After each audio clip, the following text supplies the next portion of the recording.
자, 이번 시간부터는 바다에 대해서 얘기를 해보겠습니다. 첫 번째로 해수의 화학적 성질, 그 다음 시간에는 물리적 성질, 그리고 나서는 해수와 대기의 순환에 대해서 얘기를 해보도록 하겠습니다. 자, 아마 주제가 바뀌기 때문에 지금까지 좀 난이도가 어려웠다, 또는 내 취향에 맞지 않다 하는 친구들도 마음을 새롭게 하고 다시 도전해볼 수 있을 것 같습니다. 해수에 녹아있는 물질을 염류라고 합니다. 그리고 이 염류가 얼마나 녹아있는지를 나타내는 수치적인 특성을 염분이라고 하죠. 정확히 말하자면 해수 1kg에 녹아있는 염류의 총량을 가리켜 염분이라고 합니다. 예전에는 이 염분의 단위를 퍼밀이라는 단위를 썼습니다. 천분율이라고 하는데요.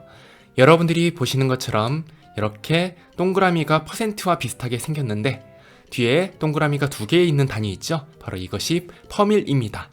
하지만 최근에는, 최근이라 하기는 좀 그렇습니다만 1981년 이후부터는 실용염분 단위라고 해서 PSU라는 단위로 사용을 하고 있습니다. 둘의 그 농도적인 차이, 그런 것들은 거의 없습니다. 자, 현재 해수에 들어있는 염분의 평균값은 35PSU인데요. 이것은 1kg 해수 안에 염분이 35g 들어있다라는 뜻이 되겠습니다. 그러면 이 안에 들어있는 순수한 물의 양은 몇 g이 될까요? 1kg에서 35g을 빼면 되니까 물의 양은 965g이 되겠습니다. 자, 이처럼 해수 1kg에는 물이 965g 있고 염류가 35g이 있습니다.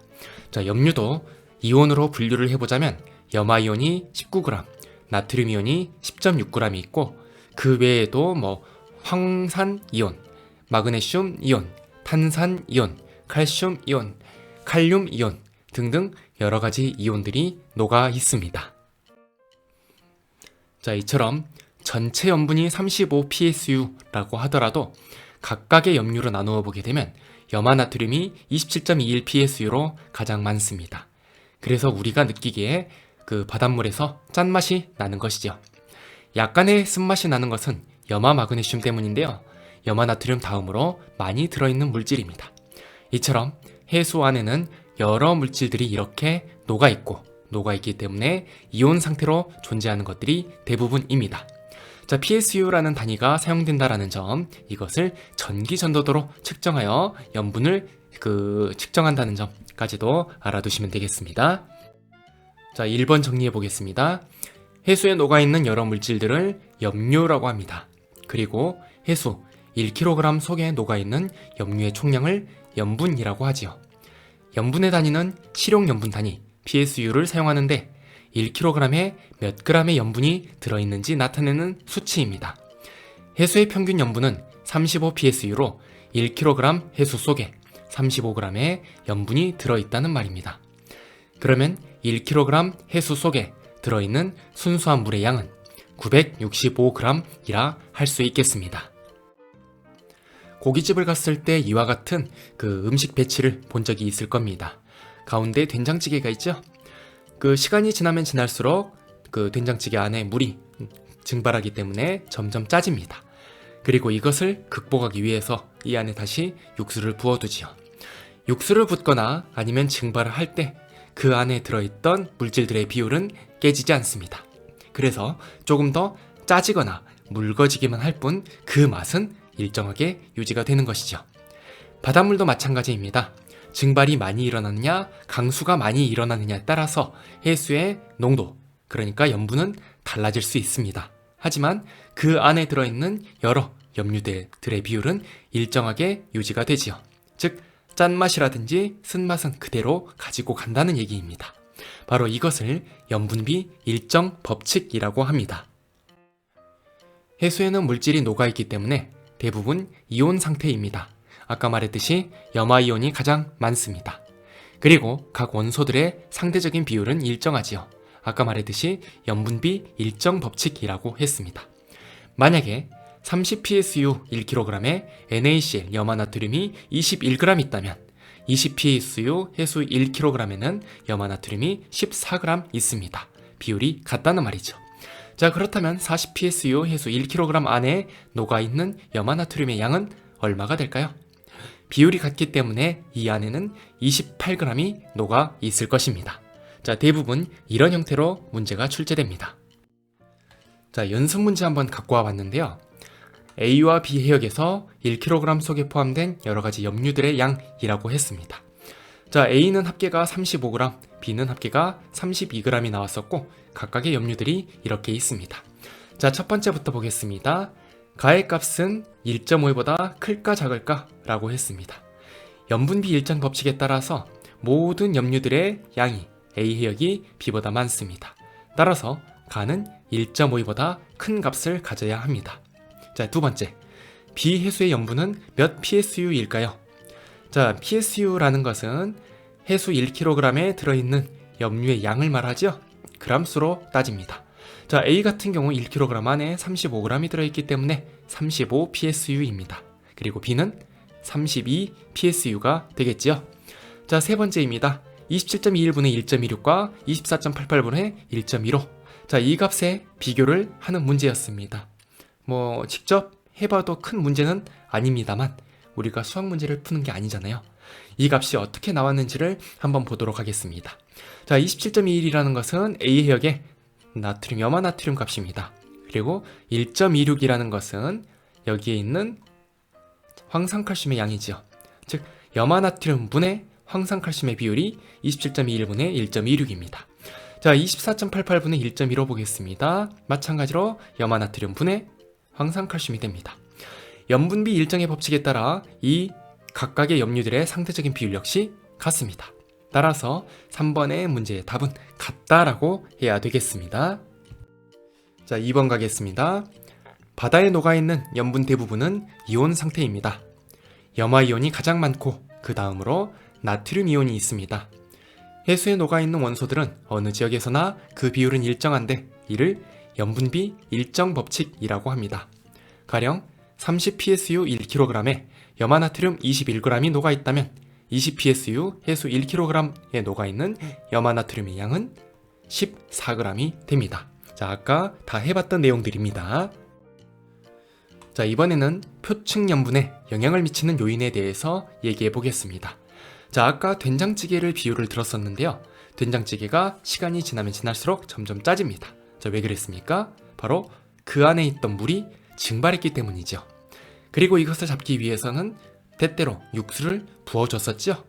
자, 마찬가지로 바다에서도 증발이 많이 일어나게 되면 염분은 높아지게 되고 비가 많이 내리게 되면 염분은 낮아지게 됩니다.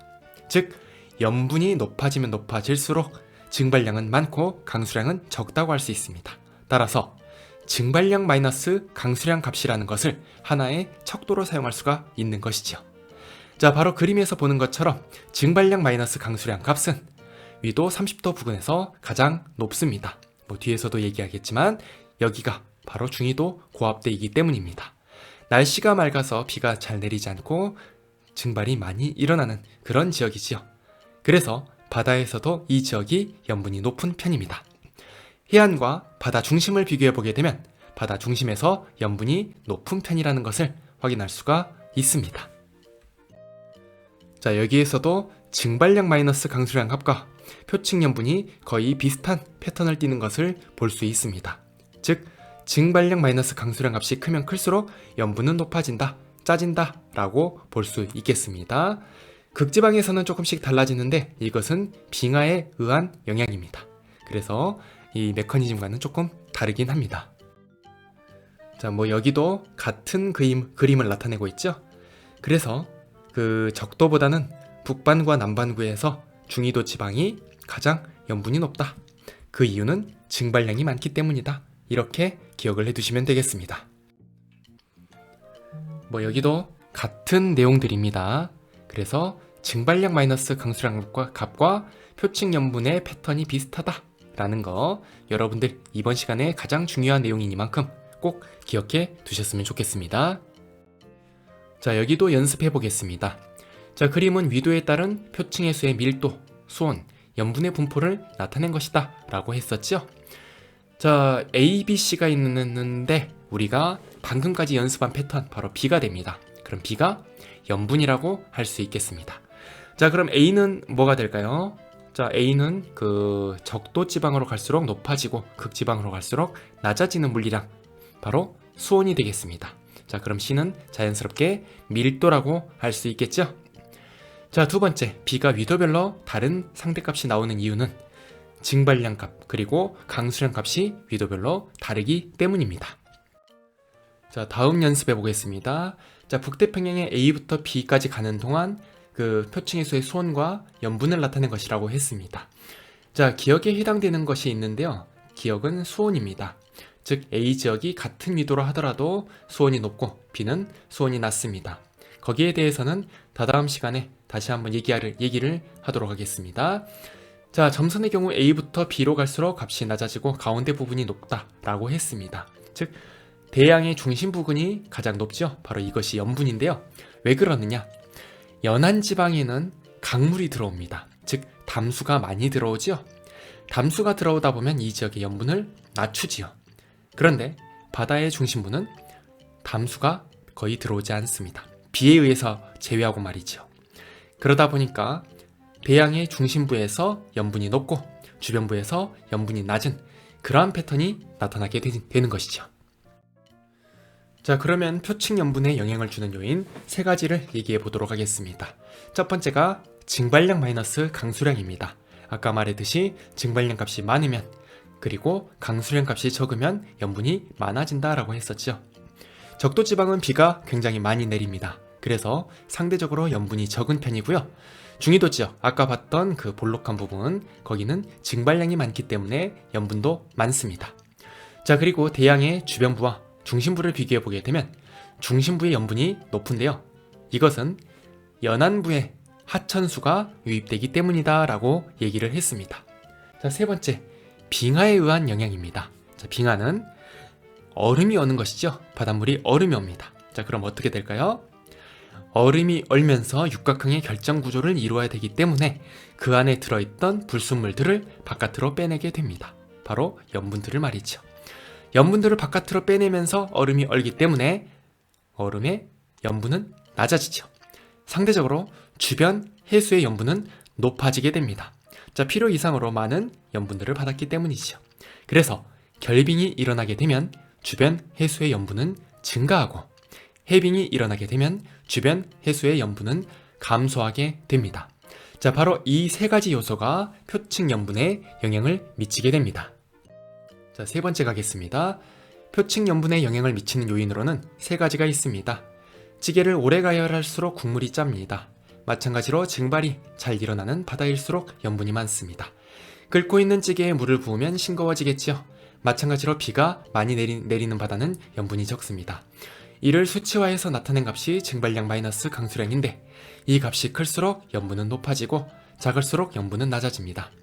그래서 적도 지역처럼 강수량이 우세한 지역은 염분이 낮고 위도 30도 부근의 고기압 지역처럼 증발량이 우세한 지역은 염분이 높습니다. 자, 마찬가지로 담수, 민물이죠. 이런 하천수가 유입되면 염분은 감소합니다. 그래서 대양의 주변부는 하천수가 유입되므로 중심부보다 염분이 낮습니다. 서해와 동해를 비교해보게 되면 서해 쪽에 양쯔강, 황하, 한강, 압록강 등 여러 하천수가 유입되지요. 그래서 이 지역의 염분이 동해보다 낮습니다. 마지막으로 빙하의 영향이 있습니다. 바닷물이 얼게 되면 육각형의 결정구조를 갖기 위해 불순물들을 밖으로 걷어냅니다. 그래서 빙하의 염분은 바닷물 상태일 때보다 낮아집니다. 그러면 나머지 염분은 어떻게 될까요? 주변 바다로 가게 되겠지요. 그래서 빙하의 결빙이 일어날 때 주변 해수의 염분은 증가합니다. 반면 빙하가 녹았을 때 주변 해수의 염분은 감소하게 되는 것이지요. 물에 녹아있는 기체들의 양을 용존 기체라고 합니다. 용존 기체는 수압이 높을수록, 수심이 깊을수록, 염분이 낮을수록, 수온이 낮을수록 증가합니다. 아마 이 중에 여러분들이 직관적으로 알 수 있는 것은 수온과의 관계일 것입니다. 콜라를 먹을 때 따뜻하게 먹습니까? 차갑게 먹습니까? 보통은 냉장고에 넣어서 차갑게 먹지요? 자, 이것은 탄산을 잘 느끼기 위해서입니다. 자, 만약 따뜻한 곳에 콜라를 두게 되면 시간이 얼마 지나지 않아 탄산이 빠져서, 소위 김이 빠져서 우리가 생각하는 맛이 나지 않을 것입니다. 자, 마찬가지로 수온이 낮으면 낮을수록 이 안에도 기체, 이산화탄소를 포함한 여러 기체들의 용존량은 늘어날 수밖에 없습니다. 수심에 따른 산소의 양을 비교해 볼 수 있는데요. 자, 그림에서 보는 것처럼 세 가지로 구분해 볼 수가 있습니다. 첫 번째, 표층에서는 산소 농도가 가장 높습니다. 이유는 이 지역에서 식물이 있고 식물이 광합성을 하기 때문이지요. 자, 그리고 조금 들어가서 약 400에서 700m 되는 부근에서 산소 농도가 최소가 됩니다. 이 지역에는 식물들이 없죠. 그래서 광합성이 일어나지 않습니다. 하지만 생명체는 살고 있기 때문에 생물이 호흡을 합니다. 그리고 죽은 생물들의 사체를 분해자가 분해하는데 산소를 사용하죠. 그래서 이번 지역에서는 산소의 농도가 가장 낮습니다. 심해로 들어가게 되면 다시 산소 농도가 높아지는데요. 이는 생물의 개체수가 감소하고 극지방으로부터 차가운 심층수가 공급되기 때문입니다. 그래서 산소 농도는 표층에서 최대, 그리고 중층에서 최소가 된다. 그리고 심층으로 갈수록 다시 높아지는 형태를 띠고 있다 라고 기억을 해두시면 되겠습니다. 이산화탄소의 양은 표층에서 최소가 됩니다. 아까 말했듯이 식물의 광합성 때문이지요. 광합성을 하면서 이산화탄소를 사용하기 때문에 그 표층의 이산화탄소 양은 최소가 됩니다. 그러다 깊이 들어갈수록 광합성 양은 감소하고 수온도 감소하고 수압도 증가하고 그리고 분해자들이 사체를 분해하면서 이산화탄소를 배출할 수 있습니다. 그래서 점점 증가하는 경향성을 띠게 됩니다. 자, 그래서 깊이에 따른 산소와 이산화탄소 농도가 문제로 출제된다면 산소의 1번 영역과 이산화탄소 1번 영역을 묶어서 하나의 문제로 출제할 수 있습니다. 바로 광합성 때문이죠. 그리고 산소의 2번 영역, 왜 이 지역에서 산소 농도가 최소인가? 이것을 물어볼 수 있죠. 마지막으로 산소의 농도 3번과 이산화탄소 농도 2번을 묶어서 물어볼 수 있습니다. 바로 깊이가 깊어지면서 심층수의 유입, 수압의 증가 등으로 그 산소와 이산화탄소 농도가 증가하고 있는 그림이죠. 마지막으로 두 가지를 비교해 봤을 때 표층에서 이 두 가지 그래프를 크로스해서 낼 수도 있습니다. 자, 1번에서는 산소에서는 1번 지역이 농도가 최대라고 했었는데 7.5를 약간 상회하는 수준입니다. 자, 그리고 이산화탄소는 1번 지역에서 가장 낮다라고 했었는데 90보다 약간 작습니다. 이 말인즉 이산화탄소의 농도는 어느 깊이에 상관없이 산소보다 높다라고 해석을 할 수가 있지요. 바로 이 점까지 해서 여러분들이 문제에서 요구하는 바, 물어보는 바를 놓치지 않으셨으면 좋겠습니다. 자, 보통 오른쪽 그래프의 형태로 출제가 됩니다. 그래서 표층에서 산소와 이산화탄소 그래프 또는 형태만을 주고 무엇이 산소인지 무엇이 이산화탄소인지를 고르는 그런 유형의 문제가 출제될 수도 있습니다. 자, 이것은 수능에서는 그렇게 많이 나오진 않습니다만 내신에서 물어볼 것이 되게 많은 유형의 문제이기 때문에 여러분들이 공부할 때 꼭 기억해 두시고 접근을 하면 좋을 것 같습니다. 자, 3번 정리해 보겠습니다. 바다에 녹아있는 산소와 이산화탄소 등의 기체들을 용존 기체라고 합니다. 수압이 높을수록, 수심이 깊을수록, 염분이 낮을수록, 수온이 낮을수록 기체들이 잘 녹습니다. 그래서 따뜻한 물보다 찬물의 용존 기체량이 더 많습니다. 그림에서 보면 수심에 따른 산소의 용존 기체량은 세 구간으로 나누어 볼 수 있습니다. 표층에서는 용존 산소량이 최대가 되는데요. 이는 식물의 광합성으로 이산화탄소를 흡수하고 산소를 방출하기 때문에 그렇습니다. 그래서 용존 이산화탄소량은 최소가 됩니다. 조금 수심이 깊어지면 용존 산소량이 최소가 됩니다. 이는 광합성이 일어나지 않고 생물의 호흡이 존재하며 물고기나 해양 생물의 사체가 분해됐기 때문입니다. 더 깊이 들어가면 용존 산소량이 늘어나는데 이는 극지방으로부터 오는 차가운 심층수가 공급되기 때문입니다. 용존 이산화탄소는 표층에서 최소, 심해로 갈수록 증가합니다. 표층은 광합성 때문이고 심층은 수온이 감소하며 수압이 증가하기 때문입니다. 단 모든 영역에서 용존 이산화탄소량은 용존 산소량보다 많다는 점에 유의하시기 바랍니다. 자, 연습 문제 한번 해보고 마무리하겠습니다. 자, 그림가는 북태평양의 표층 용존 산소량을 나는 어느 해역에서 측정한 깊이에 따른 용존 산소량을 나타낸 것입니다. 자, 첫 번째, 표층 수온과 용존 산소량의 관계를 묻고 있습니다. 자, 과의 그림을 보다 보면 위도가 높아질수록 용존 산소량이 증가하는 경향성을 볼 수 있습니다. 바로 온도가 낮을수록 산소량이 증가하고 있죠. 그래서 수온이 낮을수록 용존 산소량은 증가한다 라고 가의 그래프를 통해서 얘기할 수가 있으면 됩니다. 자, 2번. 나의 측정된 해역의 위도는 30도를 기준으로 해서 남쪽에 있는지 북쪽에 있는지를 묻는 문제입니다. 자, 나의 표층 해수의 용존 산소량을 보면 7.5가 넘습니다. 그러면 적어도 요 지역이라는 얘기죠. 이 지역은 30도보다 북쪽에 위치하고 있습니다. 자, 세 번째입니다. A 구간. 자, 여기에서는 깊이가 깊어질수록 산소량이 늘어나고 있죠. 바로 이것은 깊이가 깊어질수록 수압이 증가합니다. 그리고 심층수가 공급되기 때문에 용존 산소량이 증가하는 것이죠. 수온은 거의 일정하기 때문에 심해층으로 일정하기 때문에 수온에 의한 영향은 거의 없을 것이란 생각이 듭니다. 아마 이 그래프를 해석할 수 있다면 이번 단원에서 어렵지 않게 문제들을 접근할 수 있을 겁니다. 오랜 시간 동안 수업 들어주시느라 대단히 수고 많으셨습니다. 감사합니다.